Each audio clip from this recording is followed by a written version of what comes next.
You want details? Fine. I drive a Ferrari 355 Cabriolet. What's up? I have a ridiculous house in the South Fork. I have every toy you can possibly imagine. And best of all, kids, I am liquid. So, now you know what's possible. Let me tell you what's required. All right, let's get to 3 emails here. So you can be as quick as you want, Trevor. I will try to stay out of your way. You are the expert. So here we go. lifeadvicerr@gmail.com. Okay, we'll leave the names out of this because you never know. Hey, Ryan, just started to listen to the pod about 4 months ago. Well, thank you. I actually wrote to Clay Travis a couple of months back. Got some advice from him, but he didn't help. We'll leave that out. But anyway, I want to ask you my situation. I'm 25-year-old in my second year of law school and recently just got out of a 4-year relationship in which last year we were engaged, and the only reason we didn't get married is because of COVID restrictions at the venue. She asked me for space 3 times in the last year, and I'd go and stay with different buddies for a day or two. Then she'd quickly apologize. I then told her if she asked for space again, I was done and going to move in with my parents. Not a great option, but I can't work right now. Guess what? It happened again, and I've been at my parents' now for 2 months. She's now saying this time is different because it's been so long that she can't live without me. I constantly tell her if she really cared about me, she would just leave me alone and let me feel better, but she contends that she is, quote, fighting for us and can't give up on us now. I know I'm too nice, and I can't stand to hurt her. I don't really know how you come back from this or how to make this stop. It's a crappy situation. What are your thoughts? Yeah, I think everything's relative, but obviously, being in law school, having the option to go home, obviously his circumstances are functional. I mean, he can survive. He's got a home that he can be at. He's got a place that he can sort of manage through at this sort of unique time. So I think broad perspective is, he's got a roof over his head. He's got a career that he's moving towards, which I think is good. I think secondly,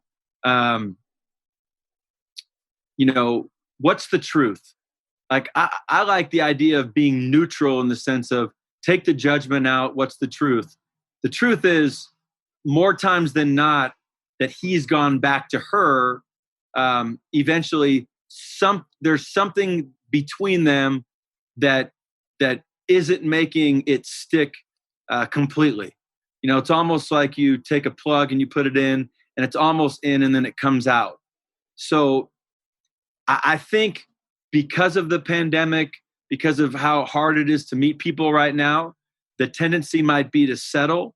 I would probably, he sounds very clear, like he knows that she feels like she may or may not be fighting for them, but I don't think he's sold on the fact that the problems you're having in the relationship right now are only going to expand when you get married. So to me, it's a matter of having the discipline right now, not necessarily to move forward, but to move on. It can only happen. I mean, Ryan, think about how many friends we have. It can only happen so many times when somebody shows those colors and can't change. And I just think you'd be putting too much pressure on her to expect her to be different.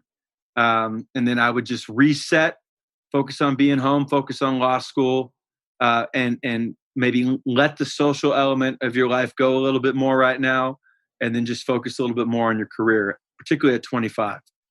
Yeah, I totally agree. I mean, the writing's on the wall with this one. She keeps telling you move out. You can't be in a relationship that's like a 10-day contract from the NBA. All right. Sign a long-term deal here or move on and play in Europe. And he's given her the ultimatum multiple times. Yeah. And she said she bailed. I like that. I like that you were just, you were nice, but then you kind of got to the end. You were like, who are we kidding here? Okay. Yeah. 2 more. Let's see. Okay. This one's tough. A little bit here. All right. As a graduation present this spring, my younger brother was rewarded with the economy being in the shitter thanks to the pandemic, and subsequently has been spending the rest of the year living at my parents' place, applying for jobs and no responses. My brother lived at home during college to save money. It seems to be getting on my parents' nerves, with my mom complaining about dealing with him almost every time I talk to her. As an older brother, I try my hardest not to be a parent, just be a friend, and I know he has to deal with being constantly questioned, nagged about his life plans by my parents. He has mentioned that he's thought about attending grad school to get his master's in data science, but I'm not sure if he's serious about that or if it's just to get my mom off of his back. Here's where my question comes in. I work for a university a couple states away. so I could help him get into a program at a discounted rate and provide an option for him to live at my place, to give him a chance to get a reset and maybe find some direction. However, I don't want to seem like a parent who forces this option on him, so I don't know if I should offer to help or if it would be better for me to stay silent and let him figure it out himself. First of all, that's a good brother, you know. Amazing, right? That's Look at that. you know, that's an amazing brother for even considering that, right? I don't know that my brother would have considered that for me, but I think he knows. I think he's literally wanting. The simple fact of the matter is, the younger brother's been at home too much, you know, living there through college, and then now I'm sure the parents are fantastic, but there's an expiration date on that relationship, at least, you know, needing some breathing room. I think, look, there's nothing more powerful than having options. I think for sure you give him the option. He ultimately can make it decide to figure it out by himself. But the more options he has, the more opportunities he has to figure out what he wants to do. Right. So I think if you can help, graduate school, like applying to it right now would be scary. I don't know, you know, knowing that you could get into one, you had a place to stay where you felt safe, just a few states away, you're still with family. I think for sure you got to give him that option. You'll feel better as a brother that you actually did it. And then I think for him, it'll give him that option. And if he chooses not to, you're not nagging him. You make the case, make a good case why you think it'd be a good option. If he doesn't take it, you know, then you respect that you've done what you could do. Don't you think?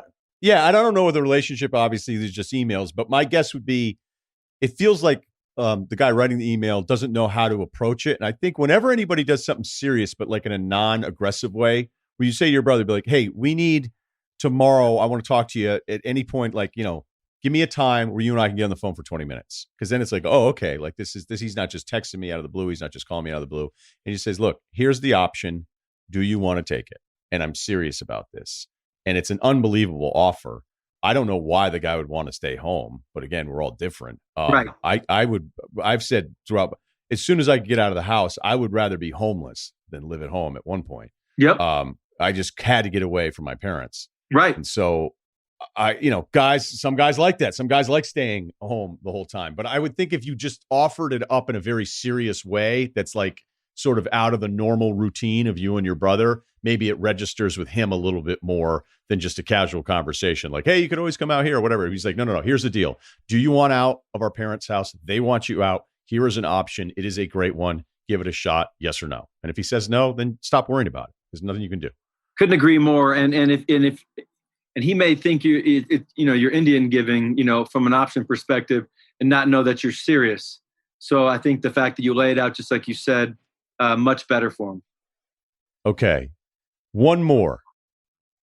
This one I think is right up your alley because it's a little bit more complex. Okay. Hey, my name's, I think he's giving me a wrong name. So whatever. We'll just say Steve. 23-year-old male currently living in DC. Lately, I've found a lack of spark in my life, and I'd love to blame the pandemic. I know it's only an additional factor. I have a comfy, well-paying job, my first job out of college, but find my day-to-day dull and unfulfilling. I don't exactly yearn for college days because, truthfully, I despise college. I got through my 4 years of my alma mater without making any real significant relationship, either friend or romantic, and stressed out of my mind with academics, dipping my toes into random hobbies, but never latching on anything. I suppose paid off in terms of a job. And I really do actually like my job and field of work. Feel good about that because almost 90% of these emails are not that. But not making any real effort socially has had its consequences in ways that I don't think a lot of others have had to face. I lack hobbies or any unique characteristic with a real sense of aplomb. Terrific education, by the way. And it's just a well-written email. I live in a kind of a vortex of cynical, negative energy. Nothing socially has ever felt like it worked out. So why would it now? I'm incredibly anxious in group situations. And I know that anxiety probably also shows up when I go on dates. I find that women place me on the quote kids table, never taking me seriously as a potential partner. And guys mostly just find me forgettable. It was hard enough to make connections at a giant university I attended, and now it seems nearly impossible as a working adult. My question for you boils down to this. How do you want to want again? How can you escape a catch-22 of social isolation to finally connect with others, both socially and romantically, like I see so many others doing? People point out the flaws of my cynicism, but I don't hear enough about what it takes to escape it once and for all. I'm ready to be roasted. Don't hold back. Thank you. Whoa. Wow. Yeah. That's, when I saw that earlier, that's an intense one. He clearly, Steve, right? Yeah. Clearly sort of can catalog the reasons why he has the problems he has, and sort of brushes over, yeah, I did well in my 4 years and got a good job, which is a really big deal to do well academically, and get a good job and only be 23. So to me, this is a great example of somebody who has flooded himself with negativity. And I really believe that you're defined, like your past is real. So his cynicism, whatever he's done to get at the kids' table, all those things, there must be some specific things he's doing that create that. But if he stopped doing those things, I think things could change. So this is what I would say. Your behavior precedes your success or your failure. So take the emotion, take the right or wrong, identify what you you do that may be a turnoff to certain friends or certain women, and literally just stop doing it. Right? Don't judge it. Just stop. So it's not about feelings; it's about behavior. I think. Secondly, the negativity. Your verbalization, when you say something, it's 10 times more powerful than when you think it. And if it's negative, it's a multiple of 4 to 7. So literally by like my second year of Alabama, our goal was just don't say stupid shit out loud. Like just stop saying stupid shit. Stop. We know it's 105 degrees. We know it's the third practice. We know but there's no science that says venting is good for you. As you say it, 70 times, you're impacting yourself.